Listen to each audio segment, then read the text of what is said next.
Dieu Tout-Puissant, quand mon cœur considère tout l'univers créé par ton pouvoir. C'est triste parce que l'atmosphère n'est pas bonne du tout. Et si tu aimes vraiment le Seigneur, tu ne peux pas te réjouir et célébrer vraiment cette fête que nous sommes en train de voir. C'est ce qui m'a coupé l'appétit et j'ai mangé comme ça sans discerner le goût véritablement, parce que je sentais déjà cette tristesse en moi que je suis sorti un peu. Non pas que j'ai vu des accidents sous mes yeux, mais j'ai vu l'atmosphère d'Abidjan et je sais que c'est comme ça aussi la Côte d'Ivoire. C'est triste. Et donc à l'orée de cette nouvelle année, nous devons faire des supplications plus cette année.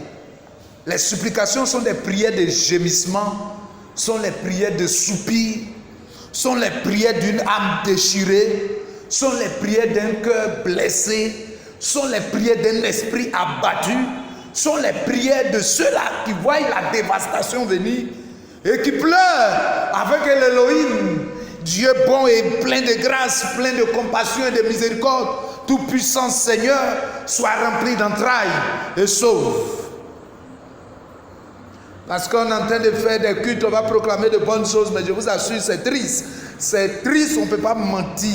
C'est triste, c'est pas joyeux. C'est pas joyeux ce qui arrive, c'est pas intéressant, c'est pas glorieux. Ce qu'ils sont en train de tramer encore est obscur et je n'arrive même pas à bien voir une lumière puissante qui vient. Et c'est triste. Chacun de nous doit se rappeler. Ce jour est triste. Et physiquement même, il était déjà triste par les informations que nous avons reçues. Mais alors que je prie et je veux me réjouir, Dieu ne me permet pas. C'est triste. Et je m'en veux aussi. Et je m'en veux. Parce que quand ce moment arrive, quand cette destruction est préparée, quand le temps est sombre comme ça, c'est là que les fils de lumière doivent faire valoir les dieux et leur capacité en Christ. Mais on court après nos projets personnels et notre satisfaction personnelle au point d'offenser et de pécher contre l'Éternel, alors qu'il dit que la désobéissance est pire que la divination. Nous crions contre la sorcellerie, la franc-maçonnerie, mais on désobéit à Elohim, nous qui sommes ses représentants. Et c'est pour cela que je dis que c'est triste. Et même si on peut rire, et même si on peut proclamer des choses par la foi, je vous assure que c'est triste. Et quand c'est triste comme ça, ce n'est pas avec de déclarer des bonnes paroles qui vont changer cette tristesse-là. C'est que l'atmosphère est lourde, c'est que les entités maléfiques et les énergies diaboliques ont commencé déjà à prendre un pas sur le pays, sur la destinée de la nation, sur la destinée de ceux donc qui sont dans la nation. Ils tiennent des portes, ils tiennent des montagnes, ils tiennent des hauteurs, et c'est triste. C'est triste. Je ne suis pas en paix, il ne veut pas que je sois en paix. C'est que son cœur est attristé aussi. Cette année, il faut beaucoup supplier Dieu. Beaucoup d'entre nous, on n'arrive pas en priant à connecter notre cœur à Dieu. Parce que le peu même qu'on nous demande de faire, on n'arrive pas. Donc Dieu ne peut pas unir ton esprit à son esprit pour que tu saches dans tes pensées et en toi qu'est-ce qui se passe véritablement. On peut se réjouir, on peut boire une sucrerie, on peut faire quelque chose.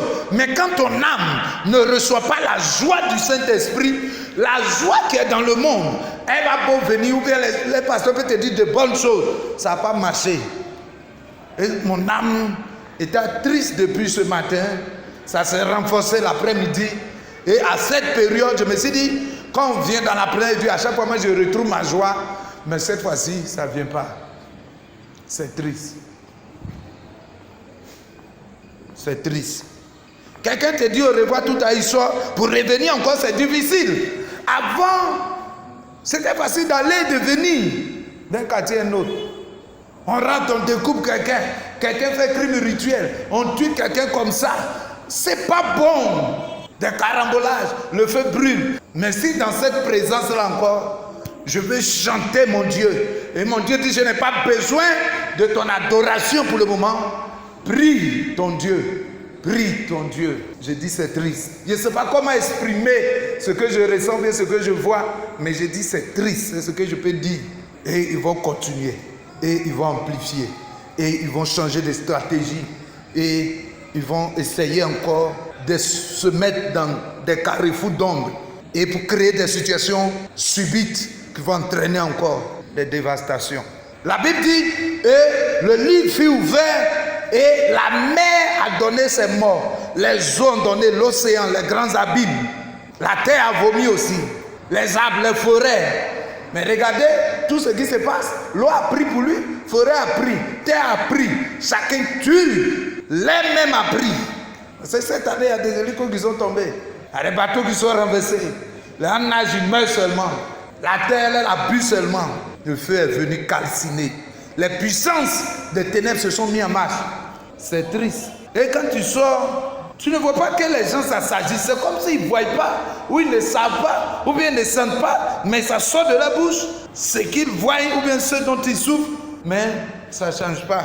Chacun doit faire l'effort cette année pour survivre là. Il faut faire l'effort d'obéir à Dieu. Il faut faire l'effort d'obéir à Dieu. Il faut faire l'effort de bien te consacrer. Je me suis rappelé du grand thème, consacre-toi à Jésus. C'est un thème qui tenait beaucoup au cœur de Dieu parce qu'il m'avait déjà donné sa première fois.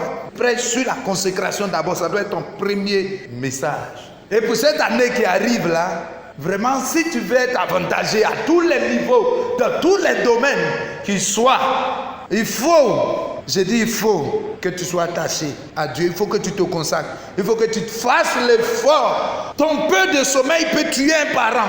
Parce que l'heure est arrivée où c'est l'Esprit de Dieu seul qui va glorifier Dieu. Mais quand on parle de l'Esprit de Dieu, toi tu es enfant de Dieu, tu as reçu une partie de lui. Il a mis une partie de lui en toi.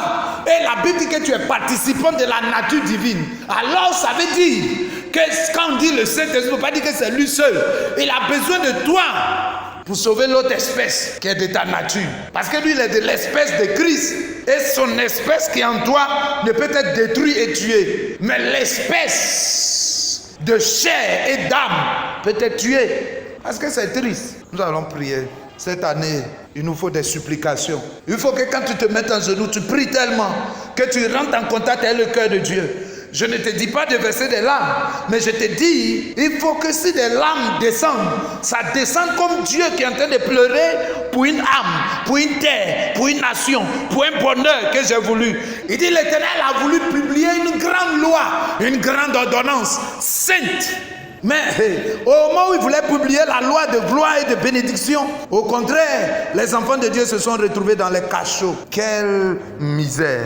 Il dit, l'Éternel a voulu, pour le bonheur d'Israël, publier une loi grande et magnifique.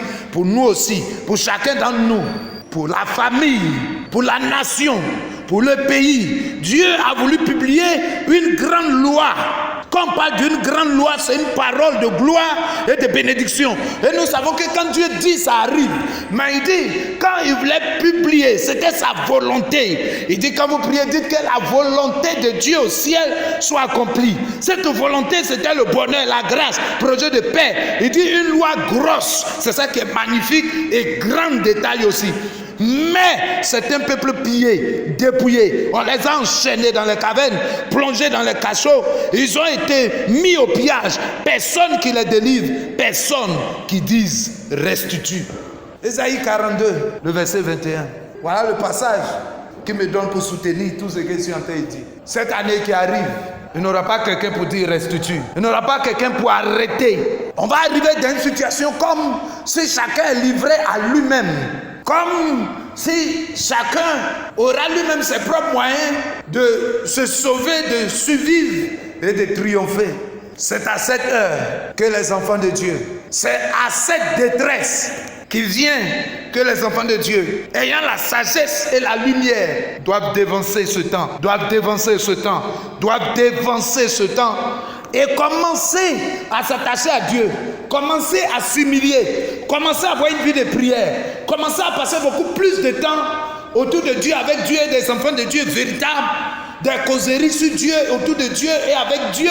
C'est alors que si la mer se déchaîne, si le vent souffle fort, si la barque t'entraîne, n'aie pas peur de la mort. Si la barque t'entraîne, n'aie pas peur de la mort.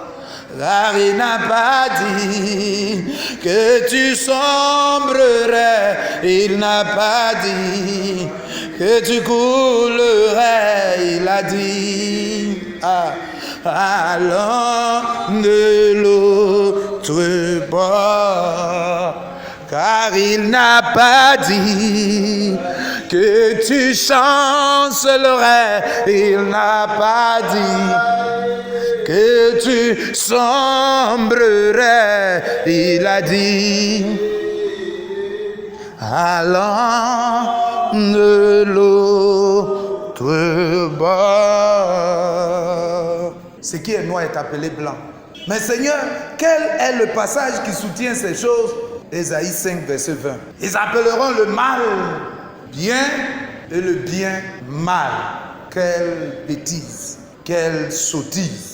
Comme des prémices d'une situation de terreur, les enfants de Dieu doivent dominer en cette période délicate, doivent être révélés. Les semences de Dieu. On dit que c'est par ton talent que tu seras élevé, c'est parce que Dieu t'a donné que tu seras béni. Alors, chacun doit connaître son don, sa sémence. La Bible n'a pas dit que tu auras seulement des semences, il dit que tu sois fructueux, que tu sois productif, que tu sois productif, que tu te développes, que tu distribues ce que tu as en toi. Mais c'est des choses, quand tu nais en Christ, Dieu te donne originellement. Quand tu nais aussi biologiquement, il y a des dons aussi qui sont donnés originellement. Je sais que pour apprendre la langue, ce n'est pas une difficulté pour moi. Je sais au plan spirituel que j'ai le don de parler en langue, le don de vision, de parole, de connaissance. Et tout ça, chacun doit connaître la sémence que Dieu a déposée en lui. J'aime la parole et Dieu m'a fait don d'enseignement aussi. Chacun doit connaître son don, même s'il est un. Et c'est le moment d'identifier cela, car quand c'est temps de troubles et de terreur s'élèveront, quand des craintes vont vouloir être suscitées ça et là, tu sauras ce que Dieu t'a donné et comment t'appuyer sur lui et sur ce qu'il t'a donné pour aller de l'avant. Oui, pour aller de l'avant. Psaume 32, verset 5, il dit, j'ai avoué à l'Éternel mes transgressions et mes fautes. Et Dieu m'a pardonné. Et Dieu m'a pardonné. Le problème, ce n'est pas le péché seulement, mais c'est de pouvoir stopper et vivre pieusement. Nous sommes heureux, nous qui avons entendu ce message, nous sommes heureux. Nous allons alors prendre ce qui a été dit globalement et anticiper déjà sur notre année. Et comme lui-même dit, même si la mer se déchaîne, les problèmes arrivent. Il sera avec nous et nous ne mourrons pas, nous passerons à l'autre bord. Alors chacun doit comprendre que son sauveur, le capitaine de sa vie, c'est Jésus, c'est Jésus, c'est Jésus, c'est Jésus. C'est une année de la présence divine. Une année de la présence divine. Donc si c'est une année de la présence divine, ça veut dire que cette année est une année de consécration, de dédicace, de se livrer à Dieu. Comme Esther qui dit, si je dois périr, je périrai. Et j'ai toujours dit, sans sacrifice, il n'y a pas de puissance. Donc toujours, année de la présence divine, ça veut dire que cette année, nous devons marcher sous cette présence-là. Ça vient comme une sorte de parapluie et ça te couvre et ça te donne une protection. Année de la présence divine. Et qui parle de présence divine, c'est sous-entendu qu'elle sera attaquée par une seule âme du diable, la tentation au niveau des pensées, au niveau de l'idée, au niveau de l'intelligence, au niveau de la mentalité, au niveau de l'identité.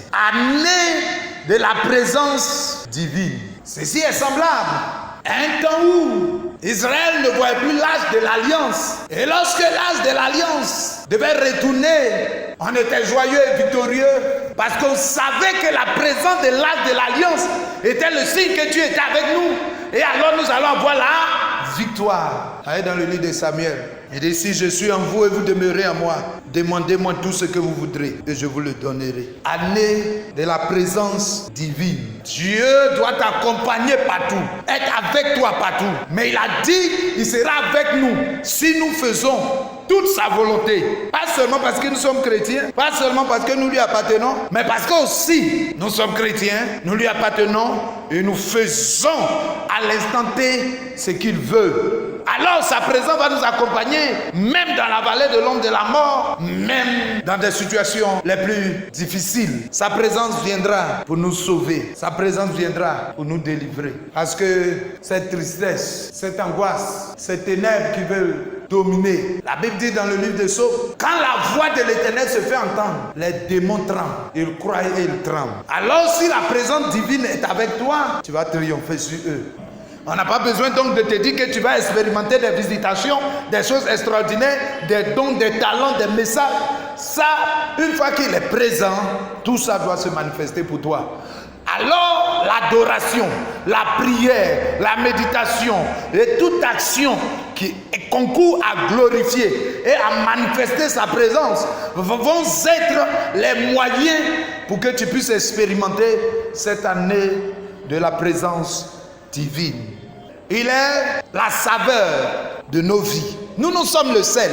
Mais lui, il est plus grand parce qu'il est la saveur du sel. Et il dit ici, le sel paie sa saveur. Avec quoi la lui rendra-t-on? C'est le Saint-Esprit dans notre vie, dans notre eau, qui donnera en cette année de la présence divine la victoire à chacun de nous. La victoire à chacun de nous. David a dit, assurément le bonheur et la grâce m'accompagneront et j'habiterai dans la maison de l'Éternel jusqu'à la fin de mes jours. Autrement, je resterai dans la présence de l'Éternel. La Bible dit tout le temps David était assis dans la présence de l'Éternel.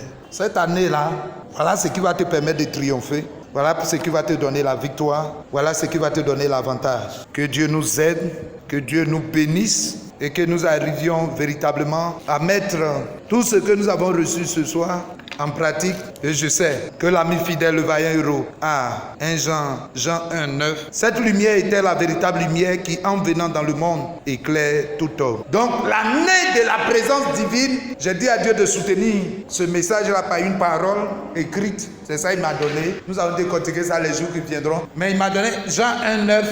Et on dit, cette lumière, cette lumière, Jésus, était la véritable lumière qui, en venant dans le monde, éclaire tout homme. Éclaire tout homme. On dit présence divine et le passage qu'il donne pour soutenir particulièrement parce qu'il y a beaucoup de passages qui parlent de la présence de Dieu. On peut utiliser les Genèse, on peut utiliser les autres où Moïse partait dans la présence de Dieu, on peut utiliser les David. Mais c'est ça là qu'il a voulu donner. Il dit cette lumière est la véritable lumière qui, en venant dans le monde, éclaire tout homme. Le mot tout absolu éclaire Jacques. En tout cas, si tu es un homme, voilà la lumière véritable que tu dois chercher pour t'éclairer. Pourquoi il dit ça? Parce qu'il y a la lumière du livre, la lumière des livres intellectuels, la lumière des livres de cuisine. Il y a plusieurs sortes de lumière sur cette terre. Il y a la lumière même du soleil et de la lune et de l'électricité. Mais il y a la lumière, la véritable, la glorieuse source de toutes les lumières. C'est le Christ. Il dit cette lumière. En français, quand on dit cette comme ça, c'est que c'est précis. On sait de qui on parle. On ne parle pas de tout le monde. Voilà, année de la présence divine. Cette année de la présence divine sera caractérisée par une vie illuminée par la lumière de Dieu dans ta vie. Une vie éclairée, une vie qui ne sera pas dans, je ne sais pas, moi-même pourquoi Dieu m'a dit ça, moi-même je ne sais pas où je dois aller, je ne sais pas ce que je dois faire. On dit c'est la lumière et c'est cette lumière-là qui doit te conduire. Et si elle te conduit, il n'y aura pas de ténèbres qui pourra triompher de toi. Au contraire, les ténèbres ne supportent pas la lumière, ils feront loin de toi.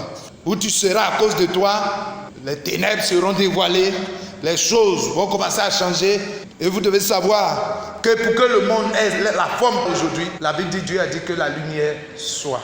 Donc elle est la première, elle est le commencement. Et si la lumière vient dans ta vie, tu sais où tu marches. Tu sais maintenant pourquoi la vie est comme ça, qu'est-ce qui se passe dans ta vie. Tu connaîtras alors ton identité. Donc la lumière de cette année qui vient, c'est ça qu'est l'année de la présence divine. Que Dieu nous bénisse. Dieu tout